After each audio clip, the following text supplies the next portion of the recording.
வணக்கம், நான் Hema Subramanian. Welcome to home cooking Tamil. இப்போ நம்ம சவுத் இண்டியன் பிரேக்ஃபாஸ்ட்னு பார்த்தீங்கன்னா நம்ம வீட்டில் ரெகுலராக செய்கிறது வந்து இட்லி, தோசை. நம்ம தோசையில் நிறைய வெரைட்டிஸ் இருக்குது. அதுலேயும் வீட்டில் செய்கிற தோசையில் ஒரு ஸ்பெஷலாக ஏதாவது செய்யணுன்னா மசாலா தோசை தான் நம்ம நினைப்போம். இன்றைக்கி நம்ம பார்க்க போகிறது ரொம்ப ஸ்பெஷலான ஒரு மசாலா தோசை. எப்படி செய்கிறதுன்னு பார்க்கலாம்.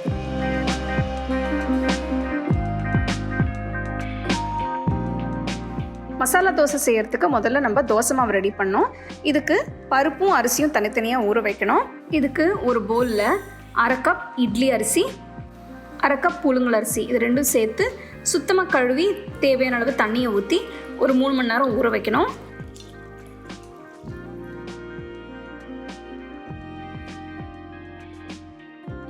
இன்னொரு பவுலில் 1/4 கப் உளுத்தம்பருப்பு, 1/2 டீஸ்பூன் வெந்தயம், 1/2 டீஸ்பூன் கடலைப்பருப்பு, இது போட்டு நல்லா வாஷ் பண்ணிவிட்டு இதில் தேவையான அளவு தண்ணியை ஊற்றி பருப்பையும் ஒரு 3 மணி நேரம் ஊற வைக்கணும். இன்னொரு பவுலில் 1/4 கப் அவல் எடுத்து தண்ணி ஊற்றி வைக்கணும்.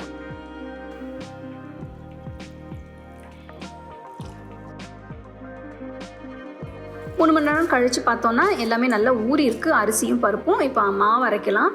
இதுக்கு ஒரு மிக்சர் ஜாரில் முதல்ல ஊற வச்ச அரிசியை போட்டு கொஞ்சமாக தண்ணியை ஊற்றி அரைக்கணும்.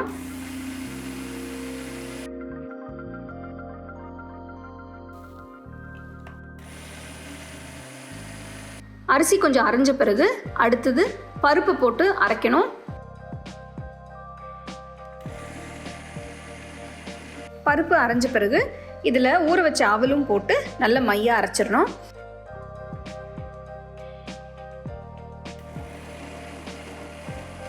மாவு அரைக்கும் போது தண்ணி கொஞ்சமாக ஊற்றி நல்லா அரைக்கணும். மாவு நல்லா அரைச்சாச்சு. இது ஒரு பவுலில் மாற்றிட்டு இதில் 1 டீஸ்பூன் கல்லுப்பு போட்டு நல்லா மிக்ஸ் பண்ணி மாவை ஒரு 8 மணி நேரம் ரூம் டெம்பரேச்சரில் வச்சு பொங்க விடணும். இப்போ பார்த்தீங்கன்னா மாவு நல்லா பொங்கி வந்திருக்கு. அடுத்தது நம்ம மசாலா தோசை செய்கிறதுக்கு ஒரு கார சட்னி செய்ய போகிறோம். இதுக்கு ஒரு பேனில் 2 டீஸ்பூன் எண்ணெயை ஊற்றி இதில் 2 டேபிள் ஸ்பூன் கடலைப்பருப்பு, 1 டீஸ்பூன் ஜீரகம் போட்டு 2 நிமிஷம் வறுத்த பிறகு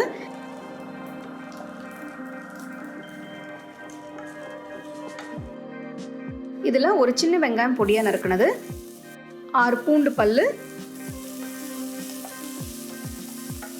அடுத்து 15 காஞ்ச மிளகாய், இதெல்லாம் போட்டு நல்லா வதக்கணும்.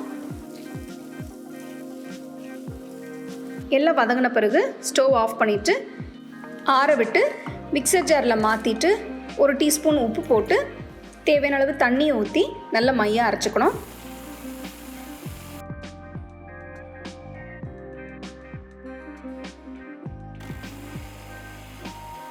இப்போ கார சட்னி தயாராக இருக்குது.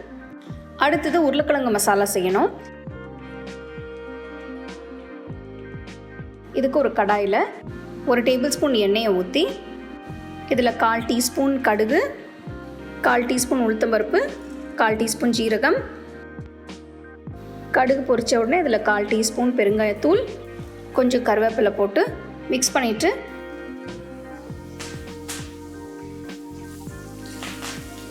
அடுத்தது இதில் ஒரு பெரிய வெங்காயம் பொடியாக நறுக்குனது, 2 பச்சை மிளகாய் பொடியாக நறுக்குனது, இது ரெண்டும் போட்டு நல்லா வதக்கணும். வெங்காயம் நல்லா வதங்கின பிறகு இதில் 1/2 டீஸ்பூன் மஞ்சத்தூள், 1 டீஸ்பூன் உப்பு போட்டு நல்லா மிக்ஸ் பண்ண பிறகு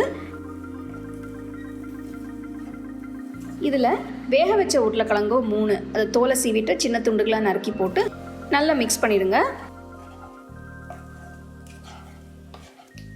உருளைக்கிழங்கு பெரிய துண்டுகளாக இருந்தால் லைட்டாக மசிச்சுக்கலாம். அப்போ மசாலா உங்களுக்கு நல்லா சாஃப்டாக அருமையாக இருக்கும்.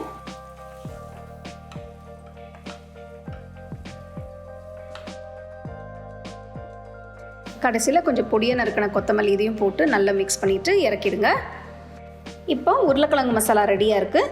அடுத்தது நம்ம மசாலா தோசை செய்யலாம். இதுக்கு தவா சூடு பண்ணி 1 கரண்டி மாவு எடுத்து ஊற்றி நல்லா சுற்றி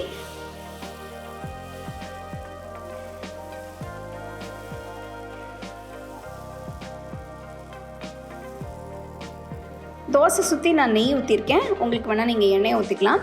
தோசை சுடும்போது நெய் ஊற்றினீங்கன்னா நல்ல டேஸ்ட்டாக இருக்கும்.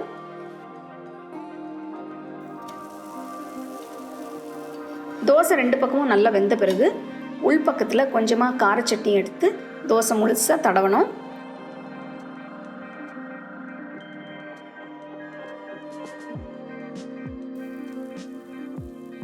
தடவின பிறகு கொஞ்சமாக உருளைக்கிழங்கு மசாலா எடுத்து ஒரு பக்கம் வச்சு தோசையை ஃபோல்டு பண்ணி தவாலேருந்து எடுத்துருங்க.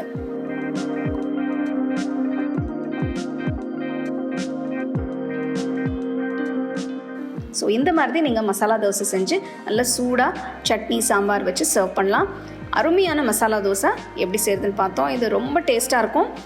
கண்டிப்பாக இந்த ரெசிபி நீங்கள் ட்ரை பண்ணி பாருங்கள். அருமையான மசாலா கீ ரோஸ்ட் எப்படி செய்கிறதுன்னு பார்த்தோம்.